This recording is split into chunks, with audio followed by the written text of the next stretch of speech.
Redaktimi është një proces rishikimi, që ka të bëjë me anën e përmbajtjes dhe me anën gjuhësore të një shkrimi. Redaktimi ka të bëjë me anën shkencore. Është redaktim shkencor dhe kryet nga specialist të fushës së cilët i përkasin.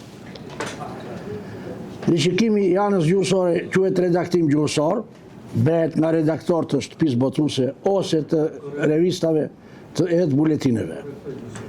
Detyra e redaktorit është që t'i jap shkrimit formën përfundimtare, duke harmonizuar përmbajtjen me shprehjen gjuhësore të saj. Heq gjërat që i gjykon të panevojshme, zëvendëson fjalë e shprehje me të tjera që kanë forcë më të madhe shprehëse, shikon rendin e fjalëve në periudhë, lidhjen e këtyre në paragraf dhe të paragrafëve në tekst. Duhen 2 redaktor për të bërë një libër, apo gazet, apo çfarë do që shkruhet. 2 redaktor, 2 korrektor, krye redaktori janë. 2 redaktor dhe 2 korrektor. Pa këto, libri ka mangësi. Ministria e Arsimit, më ktheu përgjigje mua shiko sa gabime. Me këtë shkrim kaq të shkurtër, 13 gabime të karakterit rishkrimor. Ministria e Arsimit. Ose se më shtrëngove ta theksoj këtë. Libri i gjuhës i klasës 9, jam mësues i gjuhës shqipe, kam 50 vjet gjuhë shqipe, dhe me këtë librin e Rita Petros të Albasit, asaj shtypshkronjës Albas, kam punuar 30 vjet, që nga 94 deri në 2014 që dola në pension. Atë mbani më të mirin se ishte alter teksti, domethënë teksti më i mirë. Teksti më i mirë ka 8 faqe format A4, kjo, ja. Është materiali që e nisa ministriun për të 3 herë. 3 ministreve të ndryshme. Doja ta takoja ministren, nuk më takoj dhe ja ktheu këtë përgjigje me 13 gabime.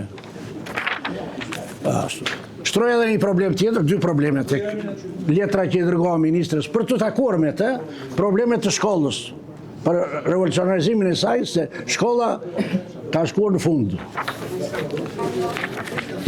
Ta përmbyll me korektimin të ashti, dhe më falni që u zgjata, po nuk u zgjata, qose në njëre që më zgjatje. Korektimi është 2 llojesh, teknik dhe gjuhësor. Korektimi teknik ka detyrë të kontrollojë paraqitjen pamore të shkrimit. Kontrollon citimet, citate domethënë, shënimet që janë poshtë apo në çdo vend që të jenë, edhe në fund të librit, bibliografin, dhe për masat e faqes e tjerë, do më thënë gjithë shka që ka të bëj me anën estetike të shkrimit. Po,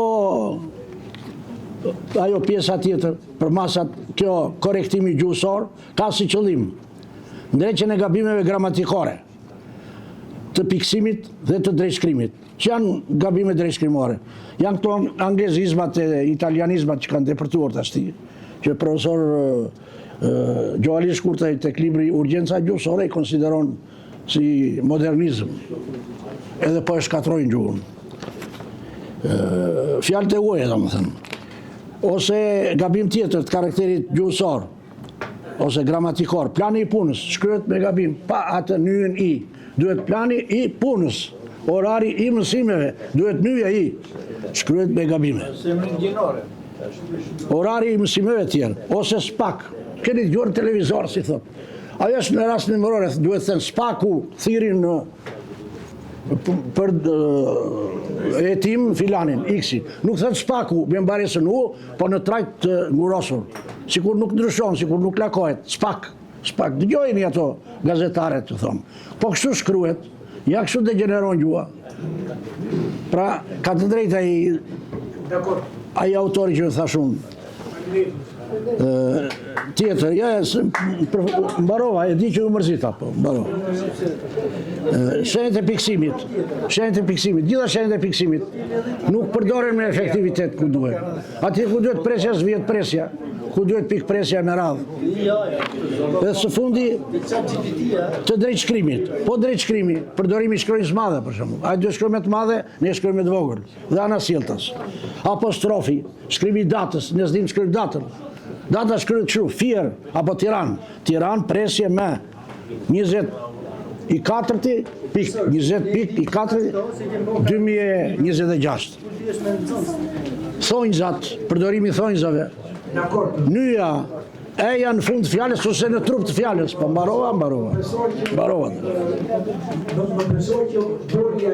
Trajtet e shkurtra e tjerë. Korektimi ka të bëjë vetëm me ndreqjen e gabimeve të formës të përmbajtjes që përbëjnë thyrje të normës gjuhësore